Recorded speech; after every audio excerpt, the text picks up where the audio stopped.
අද දවසේ මම සිංහල ආදරයෙන් අරන් ඉන්න ටිකක් වෙනස් වීඩියෝවක්. අපි දන්නවා තව බොහෝම ටික කාලෙකින් බොහොම ටික දවසකින් අපොස උසස් පෙළ විභාගය පැවැත්වීමට නියමිතයි.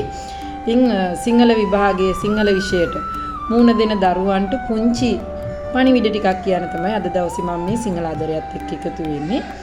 ඔබට ප්‍රශ්න පත්‍රය ගැන අවබෝධයක් යම් කිසි මට්ටමක අවබෝධයක් ලබා දෙන්න තමයි මට අද දවසේ ඕන කරන්නේ. මම ඒකෙත් අද දවසේ ගන්නේ පළවෙනි ප්‍රශ්න පත්‍රය. ඔයගොල්ලෝ දන්නවා ඔයගලන්ට ප්‍රශ්න පත්‍ර දෙකකට මුහුණ දෙන්න සිද්ධ වෙනවා. ඒ දෙක පැය 3 ගානේ ප්‍රශ්න පත්‍ර දෙකක් තමයි ඔබට මුහුණ දෙන්නට සිද්ධ වෙන්නේ. ඒකෙත් පළවෙනි ප්‍රශ්න පත්‍රය ගැන තමයි මම අද දවසේ සරලව කෙටියෙන් කියලා දෙන්න හදන්නේ. පළවෙනි ප්‍රශ්න පත්‍රයේ පැය 3ක් ඔබට තියෙනවා. ඔබ දන්න සාහිත්‍ය ප්‍රශ්න පත්‍රය තමයි පළවෙනි ප්‍රශ්න පත්‍රයේ බවට පත් වෙන්නේ. එතෙන්දී ඔබ උගත් සාහිත්‍ය පාඩම් ගණනාවක් තිබෙනවා දරුවනේ මෙම ප්‍රශ්න පත්‍රයට ගොනු කරන්න. එතෙන්දී ඔයගොල්ලෝ දන්නවා පුරාතන ගද්‍ය කලා, කෙටි කතා කලා, නූතන පද්‍ය කලා, බුත්තිලය කලා, ප්‍රේමතෝ ජායති සෝකෝ කලා, බැද්දේගම කලා පාඩම් 6ක් තියෙනවා ඔයගොල්ලන්ට. ඒ 6 ඇසුරෙන් කරන ප්‍රශ්න පත්‍රයක් තමයි මේ පළවෙනි ප්‍රශ්න පත්‍රයේ පළවෙනි කොටස. එතෙන්දී මම කියන්න ඕනේ ප්‍රශ්න තෝරා ගන්නකොට දරුවනේ මෙන්න මේ වගේ දේවල් අනුගමනය කරන්න ඕනේ සහ මේ ගැන සැලකිලිමත් වෙන්න. ඕගලන්ට පළවෙනි ප්‍රශ්නය අනිවාර්යයි. පළවෙනි ප්‍රශ්නය අනිවාර්යයි. එතෙන්දී ඒ ප්‍රශ්නේ කොටස් 3කට කඩලා තියෙනවා. පළවෙනි ප්‍රශ්නේ කොටස් 3කට කඩලා තියෙනවා. එකක් තමයි ඡේද ඇසුරෙන් හෝ කවි කීපයක් ඇතුලෙන් කෙටි ප්‍රශ්න අහනවා. ඊළඟට අවස්ථා සම්බන්ධය තියෙනවා. ඊළඟට රසාස්වාදයක් තියෙනවා. හරිද? පළවෙනි ප්‍රශ්නේ ඇතුලේ. එතෙන්දී ඔබට එකම එක තැනකදී තියෙනවා තෝරා ගැනීමක් කරන්න. ඡේද ඇසුරේ කියන්නේ පළවෙනි ප්‍රශ්නේ පළවෙනි කොටස. ඒකේ ඡේද ඇසුරෙන් එහෙම නැත්නම් කවි පන්තියක් ඇසුරෙන් ඔබට ලියන්න කොටස් 5ක් තියෙනවා. 5න් 4යි උත්තර ලියන්න ඕනේ. එකක් අතාරින්න පුළුවන්. ඔබට අමාරුම කියලා හිතන එක අතහැරලා ඊතුරු 4 ඔබට පිළිතුරු ලියන්න සිද්ධ වෙනවා. ඒක. ඊළඟට අවස්ථා සම්බන්ධයක් තියෙනවා පුතේ. අවස්ථා සම්බන්ධයත් ඔබට අතාරින්න බෑ. අවස්ථා සම්බන්ධයේ තියෙනවා අවස්ථා 7ක් ඔයාලට දීලා ඒ 7න් 4යි ඕගොල්ලෝ ලියන්න ඕනේ. දැන් එතෙන්දි මතක තියාගන්න දරුවනේ අපි අර පුංචි කාලේ කවුරු විසින් කාහට කුමන අවස්ථාවකදී කියලා විතරනේ ලියන්නේ. හැබැයි මේ ප්‍රශ්න පත්‍රේ නම් එහෙම බෑ පුතේ. ඒ ප්‍රකාශයේ උද්ෘතයේ තියෙන පොතේ නම කතුවරයාගේ නමත් ලියන ගමන් කවුරු විසින් කාහට කුමන අවස්ථාවේද කියලා ලියන්න ඕනේ. මේකත් අනිවාර්ය ප්‍රශ්නයක්. අනිවාර්යෙන් ඔබ උත්තර සපයන්න ඕනේ. හැබැයි ඔබට තියෙනවා අවස්ථා 3ක් අතාරින්න පුළුවන්.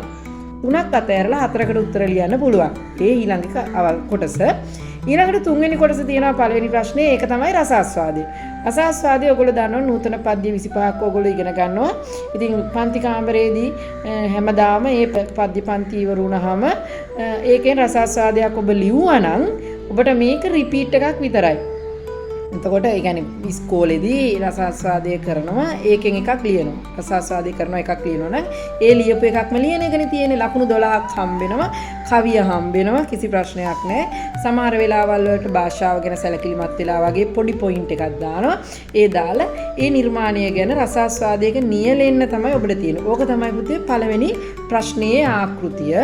කියන්නේ සිංහල ප්‍රශ්න පත්‍රයේ පළවෙනි ප්‍රශ්න පත්‍රයේ පළවෙනි ප්‍රශ්නයේ ආකෘතිය මම නැවතත් කියන්නම්. ඡේද තියෙනවා. ඡේද වලට උත්තර ලියන්න ඕනේ. අවස්ථා සම්බන්ධය තියෙනවා. අවස්ථා සම්බන්ධ 4කට උත්තර ලියන්න ඕනේ. ඡේද වලින් එකක් අතාරින්න පුළුවන්. ඊළඟට රසාස්වාදයක් තියෙනවා. මේ කොටස් 3 අනිවාර්යයි. ඊළඟට තියෙන්නේ විචාර. විචාර ඔබට 7ක් හම්බ වෙනවා. ඒ 7න් ඔබ 4යි. ඔබට එතනත් ලොකු වාසියක් තියෙනවා. විචාර 4යි ලියන්න ඕනේ. ඔබට 3ක් අතාරින්න පුළුවන්. එතෙන්දි දරුවනේ ඔයගොල්ලෝ ටිකක් කපටි වෙන්න. මේවා තෝරනකොට ප්‍රශ්න තෝරනකොට ටිකක් කපටි වෙන්න. දැන් පළවෙනි ප්‍රශ්නෙට හම්බෙන්නේ විචාරය දෙකක් දෙනවා. දෙකෙන් කැමති එකක්. ඊළඟට දෙවනි විචාරයේදී එකම විචාරය අයන්න වගේ කඩලා තියෙනවා. එකකට ලකුණු 7යි එකකට ලකුණු 8යි. අන්න ඒ වගේ විචාර ලියද්දී ඔබ දෙපාරක් හිතන්න. මොකද ඔබට ලැබෙන ලකුණ කැඩිලා එන්නේ. කෙලින්ම ලකුණු 15ක් ඔබට ලැබෙන්නේ නැහැ. අන්න ඒ වගේ ඒවා ලියනකොට දෙපාරක් හිතන්න. ලකුණු 15 ප්‍රශ්නම තෝරගන්න හැම වෙලේම උත්සාහ කරන්න. අරකට යනවට වැඩි. එතෙන්දිත් ඔබට ලේසිම උද්ෘත හොඳට මතක තියෙන විචාර අරගෙන උද්ෘත 3ක් වෙලාව තියන අය උද්ෘත 4ක් දාලා විචාරයේ ලියන්න. උද්ෘත 4 තමයි අපි ලියන්න කියන්නේ. වෙලාව තියෙන දරුවෝ උද්ෘත 4ක් දාලා ලියන්න. 3ත් 4ත් අතර ඔබේ විචාරය ගලප ගන්න ලකුණු 15ක් ලැබෙනවා එකකට. ඒ වගේ 4ක්. එතෙන්දි දැන් ඊළඟ ප්‍රශ්නේ තමයි පුතේ සාහිත්‍ය ප්‍රශ්න පත්‍රයේ තියෙන ලොකුම ගැටලුව තමයි ඔබට කාලය කළමනාකරණය කරගන්න එක. කාලය කළමනාකරණය කරගන්න අමාරුම ප්‍රශ්න පත්‍රය තමයි සාහිත්‍ය ප්‍රශ්න පත්‍රය. ඔබට පැය 3ක් හම්බෙනවා. ඒ පැය 3 දරුවනේ මෙන්න මේ දේ කරන්න. එක විචාරයකට පැය භාගයකට වැඩිය ගන්න එපා. එක විචාරයකට පැය භාගයකට වැඩිය ඔබ ගන්න එපා. එතකොට විචාර 4ට ඔබට පැය 2යි. එතකොට ඔබට තව එක පැයක් ඉතුරුයි පළවෙනි ප්‍රශ්නෙට. එතෙන්දිත් ඔබට වැඩිපුර කාලයක් ගත වෙන්නේ රසාස්වාදයට. රසාස්වාදය විනාඩි 25න් වගේ ලියලා ඉතුරු 35 එකතු කරගන්න පළවෙනි ප්‍රශ්නෙට සහ අවස්ථා සම්බන්ධී ප්‍රශ්නෙට. ඔබ කාලය නම් කළමනාකරණය කරගත යුතුමයි දුවේ පුතේ. අනිවාර්යෙන් ඔයගොල්ලෝ වෙලාව මැනේජ් කරගෙන වෙලාව බල යන්න. පළවෙනි ප්‍රශ්නේ පළවෙනි අණු කොටස් ටිකට පැය භාගයකට වැඩිය ගන්න එපා.